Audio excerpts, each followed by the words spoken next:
Maagang nagigising ang pamilyang Maribay sa bawat umagang puno ng hamog at lamig ng hangin. Sa malit nilang barong-barong na may butas-butas na dingding at bubong na tadtad ng kalawang, unti-unting bumabangon si Darek Maribay.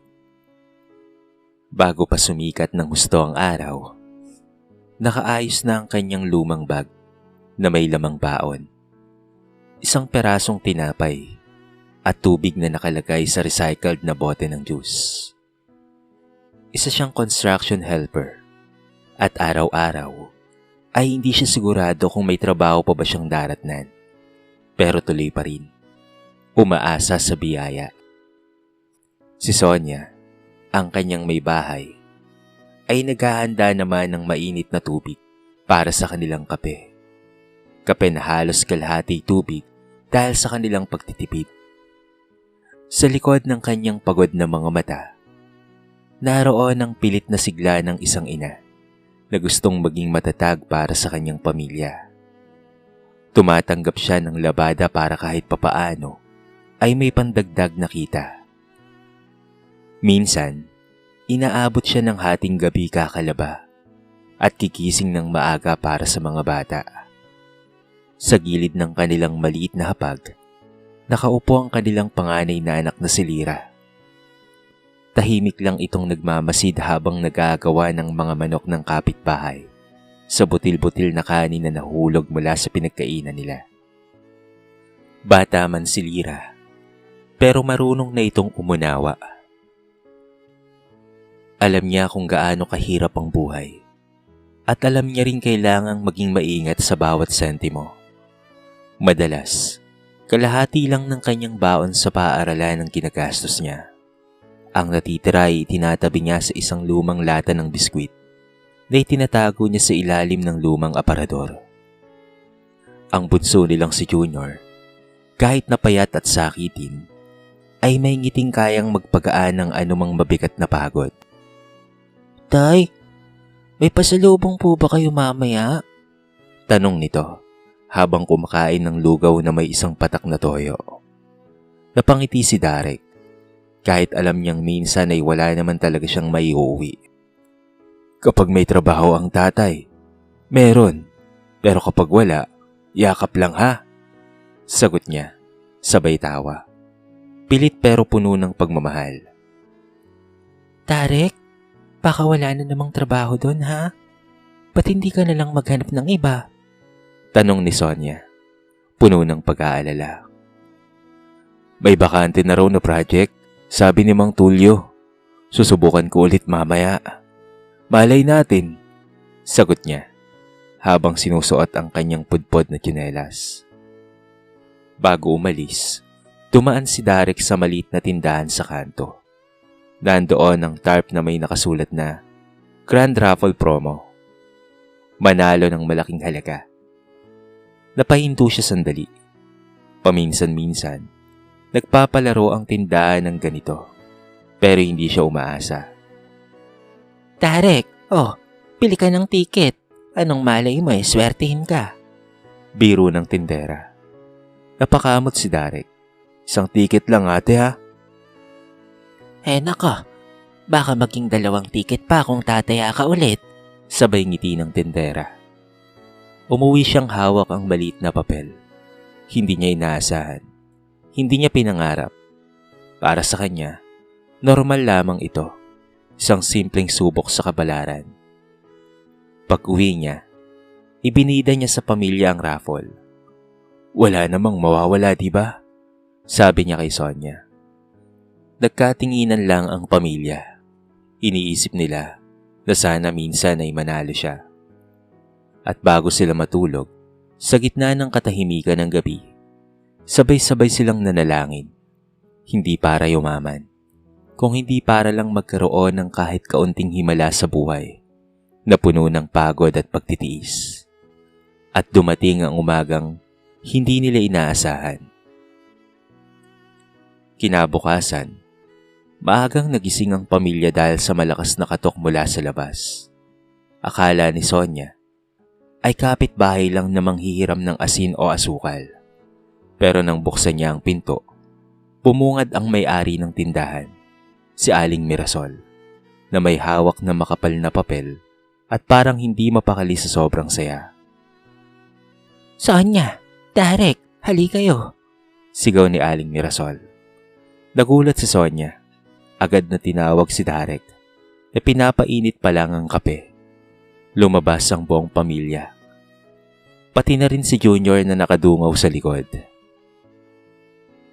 Ano po yan, Aling Mira? Tanong ni Derek. Medyo kinakabahan dahil bihirang-bihirang may tumawag sa kanya na ganoong kagaralgal. Ikaw ang nanalo sa Grand Raffle, sabi ni Aling Mira. Sabay taas ng hawak nitong papel. Napalunok si Derek. Umiling. Ha? Ako? Sigurado ba kayo? Oo, ay tingnan mo. Pangalan mo to, hindi ba? Derek Maribay. Ikaw ang nanalo ng malaking halaga. Napatingin si Sonya. Natulala. Si Lira. Napakapit sa braso ng ina. Habang si Junior naman, sumigaw ng, Tay, may pasalubong na araw-araw. Hindi alam ni Derek kung ano ang mararamdaman. Parang lumulutang ang mga paa niya sa lupa. Parang totoo pero hindi. Parang panaginip pero mas malinaw. Aling Mira, totoo ba talaga to? Halos pabulong na tanong niya. Totoong totoo.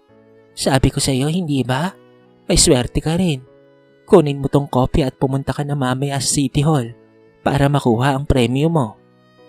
Hindi na nakapagsalita pa ang buong pamilya. Niyakap ni Sonya si Derek ng mahigpit. Halos maiyak. Matagal na nilang pangarap ang kahit kaunting pag-ahon. Pero ang dumating na biyayang ito ay higit pa sa kaya nilang ilarawan.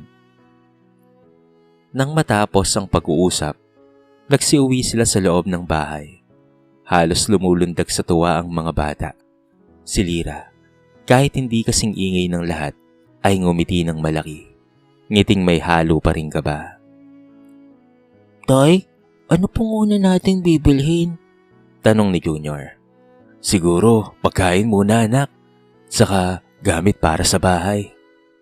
Ayaw kong masira ang bubong natin kapag umulan palalo. Sagot ni Derek. Umiiyak habang nakangiti. Nang dumating ang oras para kunin ang premyo, halos hindi makapagsalita si Derek sa opisina. Matapos permahan ng ilang papeles, iniabot sa kanya ang malaking halaga ng tseke. Wala siyang ibang nagawa kung hindi ang tumayo at humawak sa kanyang ulo. Parang iikot sa sobrang saya. Pag-uwi niya, ipinakita niya ito kay Sonya na agad na naupo sa sahig. Halos mawalan ng lakas. Derek, ganito pala karami ang pera, no? Pangarap lang natin to dati, hindi ba? Sabi nito habang nangingilid ang luha. At noon nga ay nagsimula na ang pagbabago sa kanilang buhay. Bumili sila ng bagong TV, mga gamit sa kusina, damit, laruan para kay Junior. At pinapalitan nila ang bubong, inayos ang sahig, at nagkaroon sila ng maayos na pagkain. Derek, hindi ko akalaing mararanasan natin to.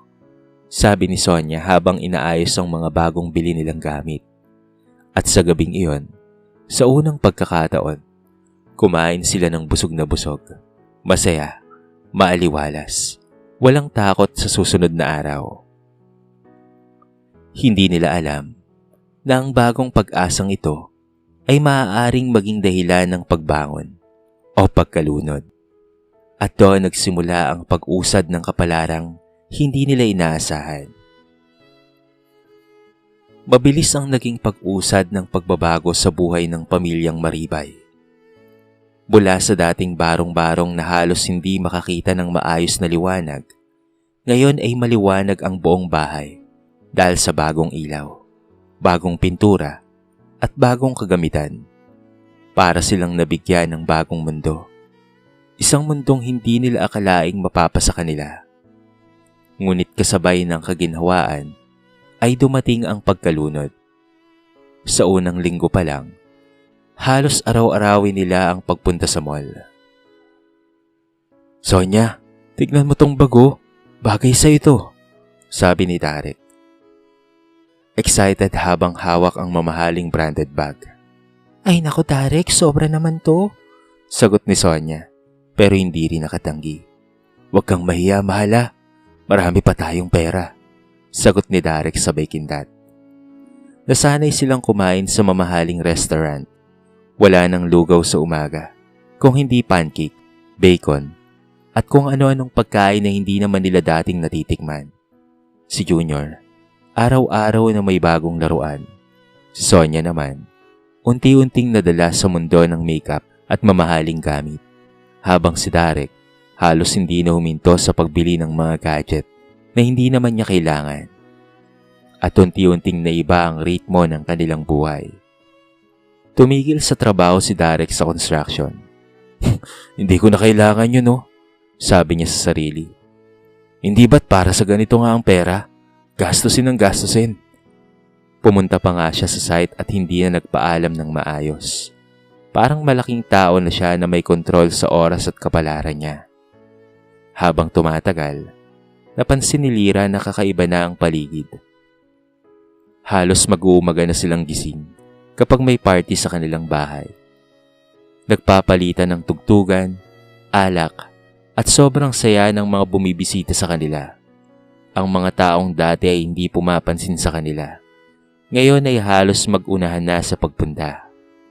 Pero habang masaya ang lahat, si Lyra ay tahimik lang na nagmamasid. Bawat bigay ng baon sa kanya, itinatabi niya ang kalahati.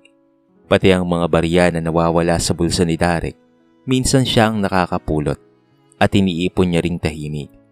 Hindi dahil kuripot siya, kung hindi dahil natatakot siya. Bata man, ramdam niyang may mali sa nangyayari. Isang gabi, umuwing lasing si Derek, galing sa party na inorganisa niya mismo. Napatingin si Lyra sa kanyang ama. Tay? Mahina niyang sabi. Lyra, anak. Oh, ayun o, may bago kang notebook. Sabay abot ng mahal na notebook na may mamahaling brand.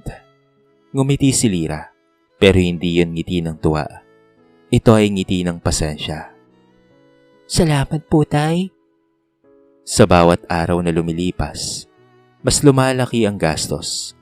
Ang mga accounts nila sa bangko napupuno ng deposit slips noong una.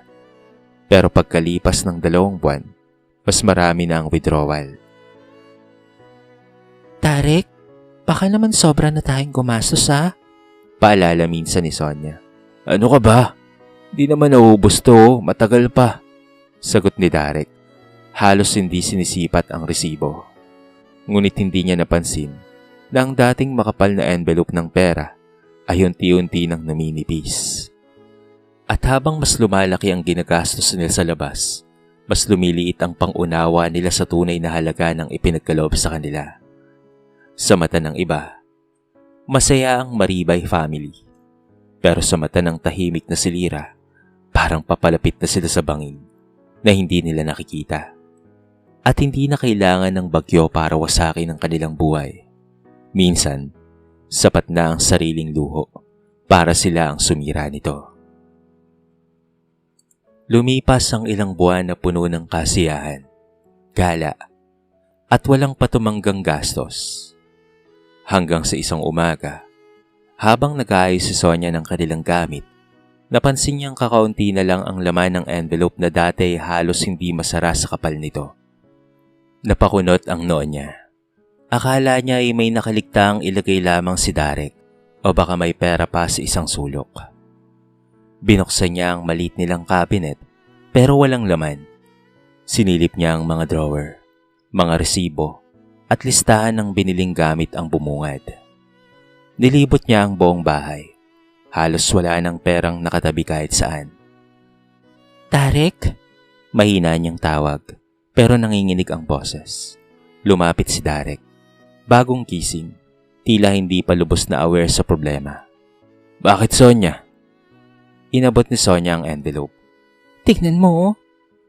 Kinuha ito ni Derek at binuksan. Tumayo ang balahibo niya nang makitang halos patag na ang loob nito. Ano to?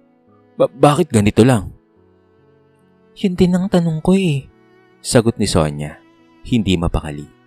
Sa mga gala natin, sa mga party, sa mga binili mo, Derek. Dahil doon siguro kaya mabilis naubos ang pera. Pero bago pa man nila lubusang mapag-usapan ng problema, isang iyak ang narinig nila mula sa kabilang kwarto. Si Junior. Tumakbo si Sonia at nakita niyang namumutla ang bata, hinihingal, at sobrang init ng katawan. Derek, ang init ng anak natin. Agad nilang isinugod si Junior sa ospital. Habang tumatakbo ang tricycle na sinasakyan nila, panay ang dasal ni Sonia. Si Derek naman ay tahimik lamang. Hawak ang kanyang anak. Nanginginig ang kamay na parabang ngayon lang natakot ng sobra. Pagdating nila sa emergency room, agad na inasikaso ang bata. Mataas ang lagnat nito at kailangan itong i-confine. Sir, kailangan po natin ng initial down payment bago natin maipasok si Junior sa kwarto. Paliwanag ng isang lalaking nurse. Magkano naman po? Tanong ni Sonia, halos hindi makahinga. Nang sabihin ng halaga, napalunok si Derek. Kinapa niya ang pera sa bulsa. Kulang na kulang ito. Kahit pagsamahin pa nila ang lahat ng perang natira sa wallet, coin purse, at pati na rin sa envelope, ay hindi ito sasapat. Nay, Tay. Mahina ang boses ni Junior, habang ito ay nakahiga. Uwi na po tayo. Hindi anak, hindi tayo uuwi. Kagaling ka. Pilit ng ngiti ni Sonia habang lumuluha. Lumapit ang isa pang nurse. Ma'am, sir, para po ma-admit po ang anak ninyo, kailangan talaga natin ng paunang bayad. Napayuko si Derek, nahihiya, natatakot, at naguguluhan. Ilang buwan lang ang nakalipas, may hawak siyang perang hindi niya maubos-ubos. Pero ngayon, kahit pang down payment para sa ospital, ay wala siya. Paano to, Sonia? Bulong niya. Paano kung... Huwag kang magsalita ng ganyan, Derek. Sabi ni Sonia, pero halatang desperado rin. Pareho silang nangangatog sa takot na baka hindi nila maligtas ang kanilang anak. Nang gabing iyon, habang nakaupo sila sa pasilyo ng ospital, napuno ng matinding katahimikan ng paligid. Ang saya at ingay ng mga nakalipas na buwan ay napalitan ng malalim na pagsisisi. Bumalik sa isip ni Derek ang lahat. Ang mga party, ang mga mamahaling gamit na halos hindi nila nagagamit. Kung sana'y iningatan nila ang biyaya. Kung sana'y pinuhunan nila at pinag-aralan kung paano gamitin. Kung sana'y naging mas responsable sila. Hindi sana nila nararanasan ng ganito ngayon. At doon sa pasilyo ng ospital, unang beses niyang naramdaman ang bigat ng mga maling desisyon. Hindi pera ang nawala sa kanila, kung hindi ang pagkakataon na maging handa. At ang pinakamalupit na katotohanan, nauubos ang pera, pero ang kahiyan at sakit na dulot nito, yun ang pinakamahirap na bayaran. Habang nag-aalala sa lagay ni Junior, nakaupo si Derek sa gilid ng ospital na tila wala ng lakas. Ang buong paligid ay tila umiikot. At bawat lumalakad na tao ay parang paalala ng isang katotohanang matagal na niyang tinatakasan. Wala na silang pera. Wala na siyang matatakbuhan. Derek, anong gagawin natin? Tanong ni Sonia. Hawak ang kamay ng kanilang bunsong anak na nakahiga pa rin sa stretcher. Hinihintay ang tamang bayad para ma-admit. Hindi makasagot si Derek. Para siyang nilamon ng hiya. Siya ang padre de pamilya, pero siya rin ang naging dahilan ng pagkakalugmok nila. Susubukan kong balikan si Ginoong Ramil. Baka tanggapin niya ako ulit. Habang ikaw naman, mahal, bantayan mo ang anak natin. At ipapabenta ko na rin ang mga gamit nating nabili na hindi naman natin nagamit noon. Sabi niya sa wakas. Nagbabaka sakaling may natitirang awa ang dating amo at nagbabaka sakali na may bumili sa kanilang mga gamit. Tumakbo siya papalabas ng ospital. Halos mapatid pa sa pagmamadali. Pagdating sa construction site, naabutan niya ang mga dating katrabaho. Nagulat sila nang makita siya. "Uy, si Tarek ba yun?" Tanong ni Mang Tulio, halatang nagulat. "Hinahanap ko lang si Ginoong Ramil. Kailangan kong magtrabaho at kailangan kong makahiram sa kanya ng pera." "Kahit anong trabaho," sagot ni Darek habang nanginginig pa. Ilang sandali ay lumabas si Ginoong Ramil. May hawak na papel at halatang abala. "Sir, pwede po ba akong makahiram? Ibabalik ko rin sa pamamagitan ng pagtatrabaho ko." "Kahit helper lang ulit, kahit mababa ang sahod, kailangan ko lang talaga ng pera. May sakit ang anak ko," pakiusap ni Darek. Napatingin si Ginoong Ramil, pero malamig ang mata nito. "Darek, naalala mo ba kung paano kang umalis dito? Hindi ka nagpaalam sa akin ng maayos. Iniwan mo kami sa gitna ng proyekto. Ang daming naantala dahil doon." "Pasensya na po, sir. Nagkamali lang po ako." Halos pabulong na sabi ni Darek. "Hindi ito patungkol sa pera, Darek. Patungkol ito sa tiwala. At ngayon, hindi pa kita pwedeng tanggapin. Lalong-lalo na't hindi kita pwedeng pahiramin." Matigas na sagot ni Ginoong Ramil bago siya iniwan sa labas ng gusali. Parang binuhusan ng malamig na tubig si Darek. Tulala siyang naglakad papalayo. Ang bigat ng dibdib, ang hapdi ng hiya, at ang takot na baka mawala ang kanyang anak dahil sa mga desisyong ginawa niya noon. Pagbalik niya sa ospital, hindi niya kayang tumingin kaagad kay Sonia. Nakayuko lang siya. Tarek? Tanong ng asawa nito. May bakas ng pag-asa sa mata. Umiling si Darek. "Hindi niya ako tinanggap, mahal. At hindi niya rin ako pinautang." Napahawak si Sonia sa dibdib niya at napaupo ng marahan. "Paano na si Junior?" At doon sa mismong saglit na iyon, lumapit si Lira. Tahimik pero matatag ang tinig. May hawak siyang lumang lata ng biskwit na malaki. Medyo may kalawang na sa gilid. "Nay, Tay, pwede po ba nating buksan ito?" Mahina niyang sabi. Nagkatinginan ng mag-asawa. "Anak, ano yan?" Tanong ni Darek. "Inipon ko po ang lahat ng ibinigay niyong baon sa akin, pati ang mga pera." Sagot ni Lira. "Alam ko pong sobra-sobra ang pera natin noon, pero naisip ko po baka dumating ang araw na maubos din yon, kaya itinabi ko po, kasama po ng mga perang nakakalat lang po sa bahay natin." Nang buksan nila ang lata, bumungad ang makakapal na papel. Mga gusot na pera, tig-100, 500, at mga tig-1,000. Halos hindi makapaniwala ang mag-asawa. Lira, anak, paano mong naisip to? Napakalaking pera nito, anak." Nanginginig na sabi ni Aling Sonia. "Para po kay Junior." Sagot ni Lira. Umiiyak na rin. "Gamitin po natin to para gumaling siya at makapagsimula po tayo." Napatakip ng mukha si Darek. Hindi mapigil ang iyak. Sila ang dapat na nagtuturo. Pero sila pa ang natuto sa sarili nilang anak. Higit pa sa kayamanan ng nasa harapan nila. Kung hindi aral, na hindi nila natutunan sa pamamagitan ng paggastos ng pera. Kung hindi sa puso ng kanilang anak. "Nakakahiya, anak. Patawarin mo kami." Bulong ni Darek habang niyayakap si Lira. Ngunit ngumiti lamang si Lira. "Tay, pamilya tayo. Dapat ay nagtutulungan." At sa simpleng lata na yon, nagsimula muling mabuhay ang pag-asa ng pamilyang Maribay. Hindi pa tapos ang laban. Pero ngayon, meron na silang dahilan para muling lumaban.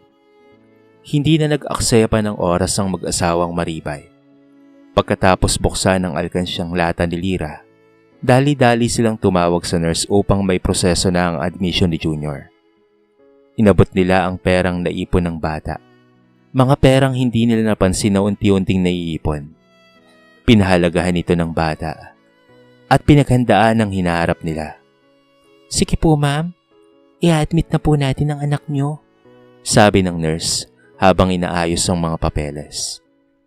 Habang itinutulak ang stretcher papunta sa kwarto, napakapit ng mahigpit si Sonia sa kamay ng anak na halos wala ng lakas.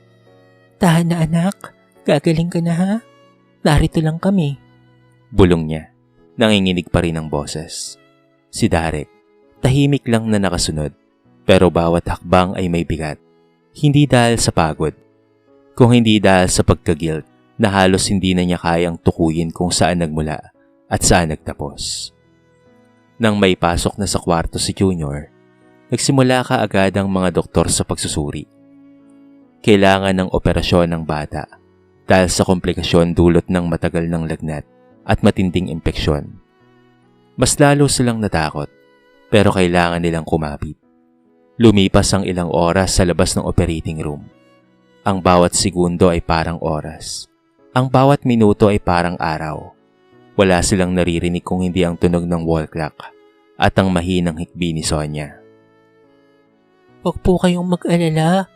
Bulong ni Lyra sa ina habang hawak ang kamay nito. Kaya po ni Junior yan ay. May pera pa po tayong natira. At kapag wala na, mag-iipon po ulit ako. Napaluha si Sonia sa sinabi ng anak. Ikaw pa talaga ang nagbigay ng lakas sa amin anak. Pagpasensyahan mo na kami ha. Pagkalipas ng ilang oras, lumabas na ang doktor. Successful po ang operasyon ng anak ninyo. Anito habang nakangiti. Kailangan lang niya ng ilang araw para makarecover. Parang nabunutan ng tinik ang buong pamilya. Napayakap si Sonia kay Derek at si Lyra naman ay napahawak sa dibdib niya. Para ngayon lang ulit siya nakahinga. Salamat po, Dok. Salamat. Halos sabay-sabay nilang sabi, lalo na si Derek.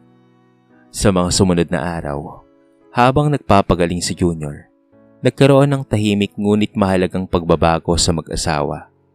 Habang pinapanood ni Derek ang anak, may kaunting kirot sa puso niya. Kirot ng pagsisisi, pero kirot din ng pagbangon. Hindi dapat tayo umabot ng ganito, sabi niya kay Sonia. Isang gabi habang nakaupo sila sa tabi ng kama ni Junior. Tama ka, pero nandito pa rin tayo at may pagkakataon pa tayong itama ang ating mga mali. Sagot ni Sonia. Tahimik silang napatingin kay Lyra na nakatulog sa upuan. Nakakapit pa rin ang kamay nito sa kanyang bunsong kapatid. Hindi ko akalaing siya ang magtuturo sa atin, bulong ni Derek. Ang anak natin, mas matalino pa kaysa sa atin pagdating sa tunay na buhay. Napangiti naman si Sonia kahit may konting luha. Tama ka, mahal. Pagkalipas ng ilang araw, nakalabas na nga si Junior sa ospital. Mahina pa pero nakangiti at muling may sigla ang mga mata. Pag-uwi nila, hindi na nila tinitingnan ang kanilang bahay bilang lugar ng karangyaan. Tinitingnan nila ito bilang pangangailangan ng pagbabago. Hindi pera ang bumuhay sa kanila, kung hindi ang kabutihan, pagmamahal, at pagtitipid na ipinakita ni Lyra. At sa natitirang perang hindi ginastos sa ospital, nakakita sila ng bagong simula. Isang simula na hindi nila muling ibabase sa luho, kung hindi sa tamang pagpili at tamang paggamit sa biyaya. Isang bagong pag-asa, isang bagong pagkakataon, at panibagong simula. Lumipas ang ilang linggo at tuluyan nang gumaling si Junior. Hindi pa man lubos na malakas, pero nakakangiti na siyang muli habang tumatakbo ng dahan-dahan sa harap ng kanilang bahay. Ang dating madilim na hinaharap ng pamilyang Maribay ay unti-unti nang nagliwanag, hindi dahil sa pera, kung hindi dahil sa bagong pangunawa sa buhay. Habang nakaupo sa harap ng bahay na minsan nilang ipinagmamalaki dahil sa mga bagong gamit, napabuntong hininga si Derek. Hindi na siya kagaya noong dati. Kunot noo at punong-puno ng pagmamataas. Ngayon, may kababaang loob at bagong apoy sa pagkilos. Sonia, simula niya habang hawak ang isang maliit na notebook. Inayos ko ang natitirang pera. Hindi man kalakihan pero Sapat na para magsimula tayo sa maliit. Napalingon si Sonia, may halong kaba at pag-asa sa mga mata. Anong naisip mong gawin, mahal? Magbubukas tayo ng sari-sari store at ilalagay ko rito sa tapat ng bahay. Hindi kailangang mag-ara. Kailangan lang maging praktikal. At ikaw muna ang bahala sa tindahan, habang ako naman ay maghahanap ng kahit part-time muna. Napangiti si Sonia, hindi dahil sa pera, kung hindi dahil sa wakas, ay bumabalik na ang responsableng lalaking kilala niya noon. Tarek, masaya ako sa desisyon mo. Tumulong ang mga bata sa pag-ayos.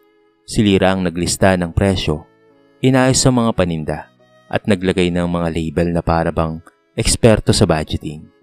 Si Junior naman ay tuwang-tuwa habang inaayos ang mga candy at biskwit sa ilalim ng estante. Wow, tay, ang ganda po. Parang meron tayong mini mall. Sabi ni Junior. Tumawa si Darek. Hindi man mall, anak, pero ito ang magsisimula ng bagong buhay natin.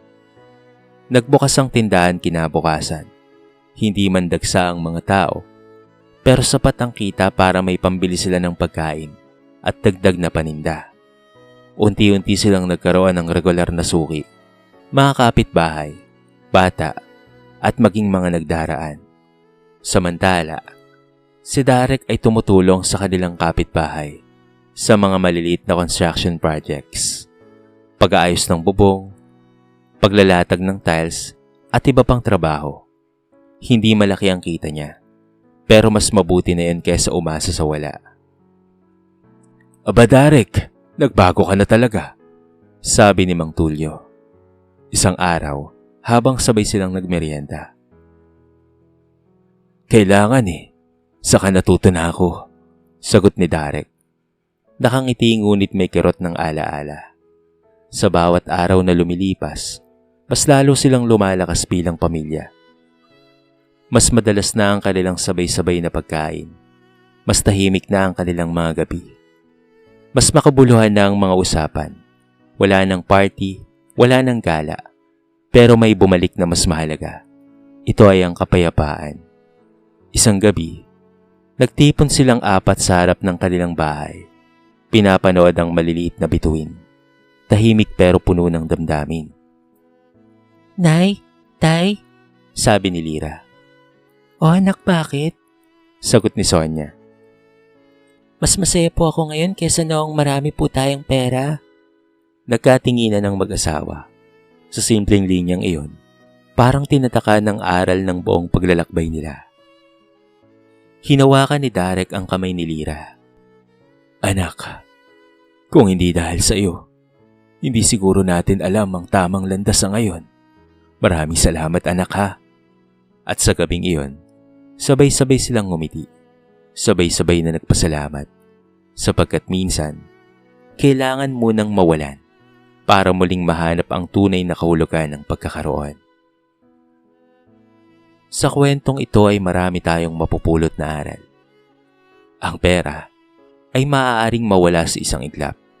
Ngunit ang tamang pag-uugali, pagtitipid, at pagmamahal sa pamilya ay kayamanang hindi nauubos. Ingatan ng biyaya at mas pahalagahan ng mga taong kasama mo sa paglalakbay. Sapagkat ang tunay na kayamanan ay hindi nasusukat sa perang meron tayo, kung hindi sa karunungang gamitin ito ng tama at sa pagmamahal ng pamilyang handang tumulong sa oras ng pagdapa. Dito na po nagtatapos ang ating maiksing kwento sa araw na ito. Sana po ay nagustuhan nyo at sana po ay kinapulutan nyo ng maraming aral. Kayo mga kabarangay, anong masasabi nyo sa ating kwento? I-comment nyo naman sa baba ang inyong mga reaksyon at babasahin natin ang lahat ng yan. I-comment nyo na rin kung taga saan kayo para naman malaman ko kung hanggang saan nakaabot ang video na ito. Paki-like and share na rin po ang ating kwento para mapakinggan rin ng iba. At kung bago ka pa lamang sa ating channel, baka naman pwedeng pakihit ang subscribe button at bell notification button para palagi kang updated sa mga bago nating upload na katulad nito. So paano mga kabarangay? Hanggang sa muli, thank you so much and Peace out.